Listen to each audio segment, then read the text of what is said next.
Hello అందరికీ. నేను రీసెంట్‌గా శ్రీశైలం వెళ్ళాను. అప్పుడు నదీ స్నానం ఆచరించడానికి అని చెప్పి పాతాళగంగకి కూడా వెళ్ళాను. అక్కడికి వెళ్ళినప్పుడు చాలామంది నేను చూసాను. అక్కడ కొన్ని ఇన్సిడెంట్స్ జరిగాయి. నాకస్సలు నచ్చలేదు.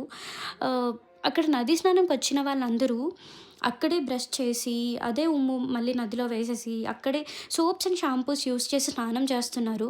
మనం నదీ స్నానం చేయడానికి రీజన్ ఏంటి అంటే, పాతాళగంగలో స్నానం ఆచరిస్తే మనం చేసిన పాపాలన్నీ పోయి మన లైఫ్‌లో ప్యూరిటీ రావాలి అని చెప్పి మనము మనల్ని మనం ప్యూర్ చేసుకోవడానికి నదీ స్నానం చేస్తాము.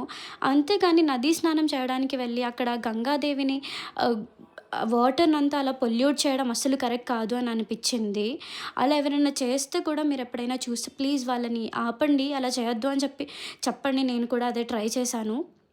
అక్కడ మనలో ఎవరైనా అలా చేసేవాళ్ళు ఉంటే నెక్స్ట్ టైమ్ చేయకండి. ఎందుకంటే గంగాదేవిని మనం పూజించి, ఆ వాటర్‌ని ఇంటికి తీసుకొనొచ్చి మళ్ళీ మనం శుభకార్యాలు చేసేప్పుడు దానిలో పసుపు కలిపి ఇల్లంతా చల్లుకుంటాము. బికాజ్ ఆహ్, మనం మన ఇంటిని ప్యూర్ చేసుకోవడానికి, మనల్ని మనం ప్యూర్ చేసుకోవడానికి ఆ వాటర్‌ని యూజ్ చేయాలి. గంగాదేవిని పూజించాలి, రెస్పెక్ట్ చేయాలి. అంతేకానీ ఇలా ఎలా పడితే అలా బిహేవ్ చేసి పక్క వాళ్ళని ఇబ్బంది పెట్టకూడదు. ఎవరైనా సరే ఆహ్, మీకు ఇలాంటి ఎక్స్‌పీరియన్స్ ఏమైనా జరిగితే ప్లీజ్ షేర్ చేయండి కమెంట్స్‌లో. And also try to share to your family members and friends. ఇలా రిపీట్ చేయకుండా మార్పు మనతోనే మొదలవ్వాలి.